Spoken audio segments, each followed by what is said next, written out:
I am literally in the middle of nowhere, and behind me you can see the Milestii Mici sign, the biggest winery in the world.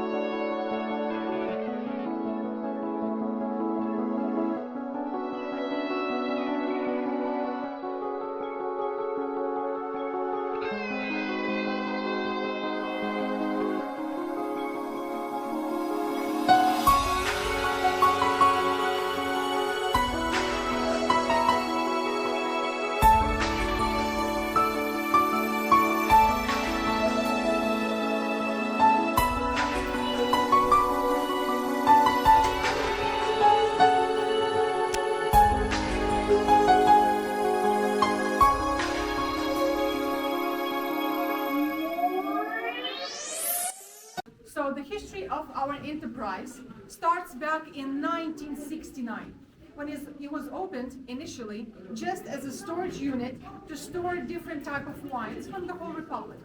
Now we keep wine only from us, from Milestii Mici, but that time we kept a little bit from the whole Republic.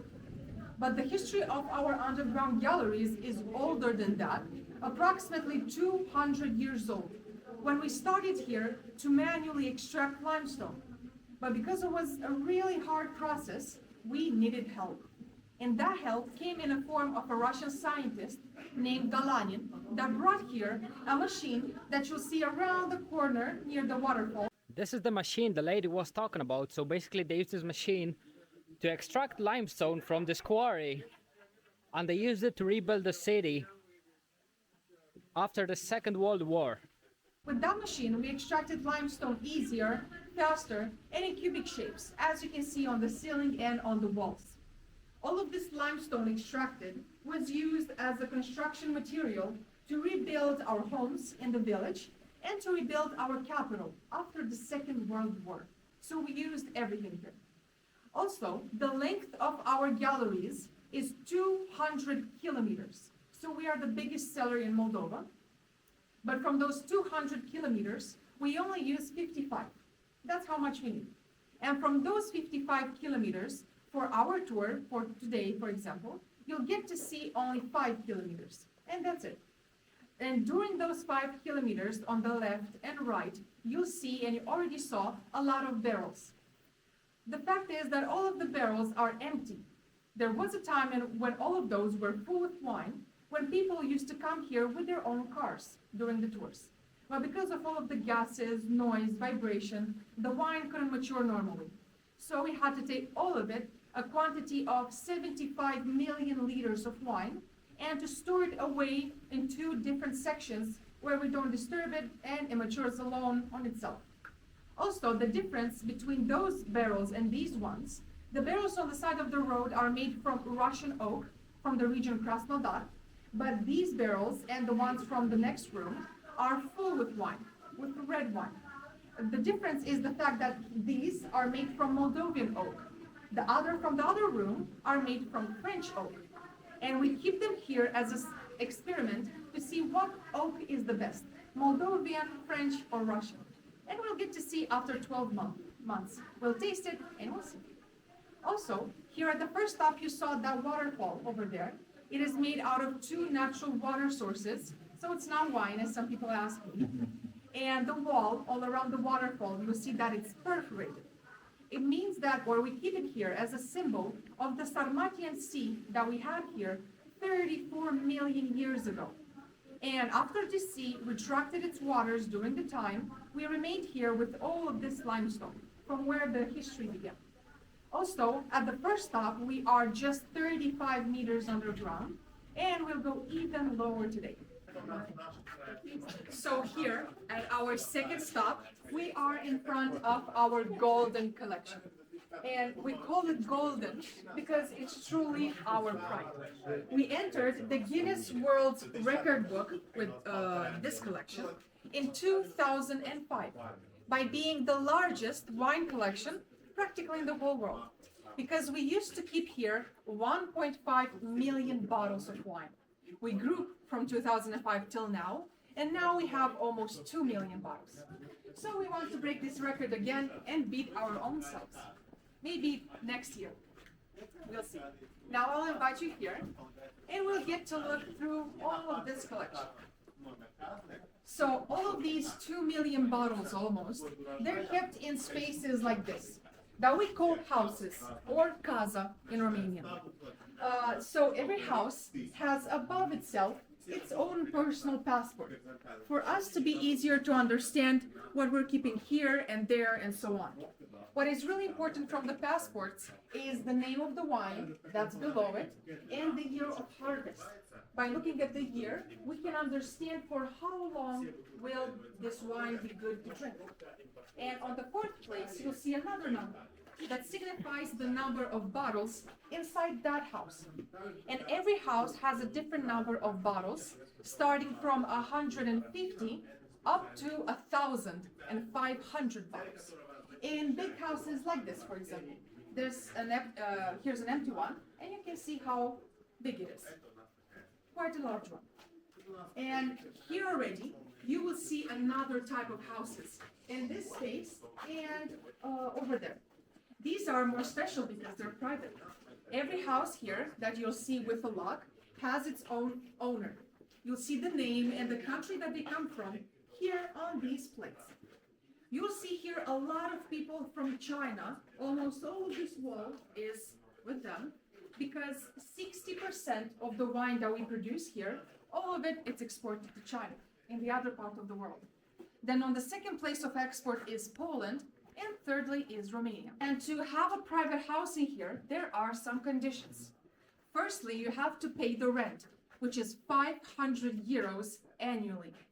Then you're able to buy and store here only wine from this winery, and that's it. Only from here, not wine from home or any other wineries. And the third condition is the fact that we don't do deliveries. So we can't send you the wine. You have to come here from your home country, unlock it, take your wine, and go back home. And people do come here quite enthusiastically, take 3 or 4 bottles, go back home, and come back after a month or 2, and so on. See that all of the bottles in here are kept horizontally. That is because the wine itself evolves completely and at best when we have 0 oxygen going inside the bottle. So for that, we need the cork to always be in touch with the wine. That's how we are assured that zero oxygen goes inside there. And the wine is okay and doesn't turn into vinegar. So also, some of the bottles have, the majority of them, have a great layer of wax on the neck of the bottle, which assures us 200% that the wine is closed, or the bottle is closed hermetically, and nothing will happen to the wine. It won't go bad. And here, we arrived at the lowest point in our galleries, which is 80 meters underground. And at this depth, we talk about an experiment that we tried in the 90s. So we're going to talk about these ones. Maybe you know this method. We tried to produce sparkling wine using the French method called champenoise, which is quite a complicated one compared to the method that we use today. This one is complicated because it needs 2 maturations of the wine. Firstly in barrels and then in bottles. When the wine was in barrels, we added sugar and yeast to get the fermentation. Then we placed all of the wine in bottles, and they were placed here at 45 degrees, and they had to stay like this for 2 months. And every day during those 2 months, they had to be rotated with the exact same speed for every bottle in here, so that the yeast sediments that we added in the beginning to fall here slowly in the neck of the bottle, which is called remoage. Then we had to get rid of these, so we froze every neck of every bottle in minus 25 degrees in liquid nitrogen. And we got them out super quickly in the form of an ice cube, which is already called dégorgeage. Going back to the rotation process, it is said that they were allowed to be touched only by women, because they are considered more gentle, delicate, smaller hands, and so on. And they can do the job properly. So all of this work, all of this space, and we don't use this method anymore because it takes us a lot of time, 3 to 5 years and maybe even more to get it. We use now the Italian method called Charmant, which gives us the wine, the sparkling one, in 3-5 months or so, but we're talking about months, not years already. And it includes only one maturation of the wine, so not two. So it costs us less and less space. But if you were to compare the taste, this one will be greater, of course. And also, why did our underground galleries were chosen in this area to be a place to store all of this wine? Because we have perfect conditions here to keep it, natural ones. So a constant temperature all throughout the year of 12 to 14 degrees and a natural and constant humidity of 90 or 85 to 90%. If the humidity would drop below 50, for example, then the cork will start to shrink and will let oxygen go inside. If it goes above 90, then it's perfectly okay. Only if the bottles have labels, only they would suffer. But on the rest, everything is nice for them, for the bottles. From 80 meters underground, we now leveled up to like 75 approximately. And here we talk about our seismic station that is placed behind that metal door over there, and we can't see it, only we can see the light of it coming outside of that room, and the name of this station, which is up here. You'll see that the name of it is Mil, and it was brought here back in the 90s, because in Romania we have this region called Vrancea, which is really seismic, and we feel all of the earthquakes that come from there. So when they heard that we have such a place at such depth, they quickly brought it here to have access to the data from here. So when an earthquake happens, an intense one, they come here, collect the numbers, compare it with those in Romania, and make some kind of statistics. If over there we talked about natural disasters, for example, earthquakes, here we're going to talk about another type of disaster. And to understand it, we have to go back in time, kind of like in history class. And we arrived in 1985 in Soviet Union, talking about Mikhail Gorbachev, the one that started the fight with alcoholism and initiated for that the law of prohibition, which included the fact that you weren't allowed to drink alcohol, to produce it, and all of the vineyards from everywhere had to be cut down completely. So people wouldn't have from where to produce, therefore no more alcoholics. It was an absurd idea, but still a threat, and we had to take measures. A small circle of people from here picked 50,000 bottles of the best wine produced in that time, and they brought all of them in that room that we call the secret room. And they stayed there till 1991 when we got our independence. You'll still see the bottles inside on the left, not all of them. Only 10,000 are in there. The other 40 were sold in the 90s when we got to this. In rest, the room was guarded by this door that it is placed on tracks because it weighs 3 tons. When we get the bottles out of the houses, every bottle is cleaned manually from all of the dust, mold, and so on. And we don't change the bottle, only the layer of wax is changed. And we give the bottle a new label, specifically with broken edges, so that we mimic that aesthetic of old collection wine. So here we are already, quite in an important room. It is called the sommelier's room. And here from 3 to 5 years, gather here 10 or 12 international sommeliers. So they stay here for 3 weeks, these sommeliers. And every day, every person tastes from 50 to 60 types of wine. They analyze the color, the smell, the taste, but when it comes to the taste, they keep it in their mouth for some seconds and then they spit it out quick. Let's say we have 10 people here, so at the end of the day we have 600 wines tasted for 3 weeks, and you can understand what's going on in here. And it is quite hard work. Up there, you're able to see Bacchus. He is the Roman wine god. And it is said here that whoever touches his beard will never get drunk. So here came the time for me to tell you about the oldest and the most expensive wine that we have in this collection.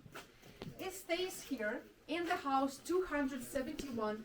Up there you can see in the stone, and we only got 2 rows of bottles left, and that's it.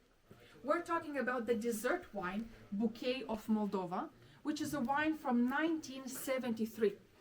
So it already has 51 years, and we will still be able to drink it or sell it for 50, 70 years ahead. But the problem is the price of the bottles, A bottle like this reaches 1,800 euros in our shop. They are called European Moldova. And here, on the 25th of June this year, when we started the negotiation to enter European Union as a country, we placed here 1,604 bottles for us to open when we're gonna enter European Union. So the second we enter it, we're gonna celebrate with these. It's a special edition wine only found here, made from Cabernet Sauvignon, Fetească Neagră, and Merlot grapes. But we'll have to wait. Soon. We hope. We hope.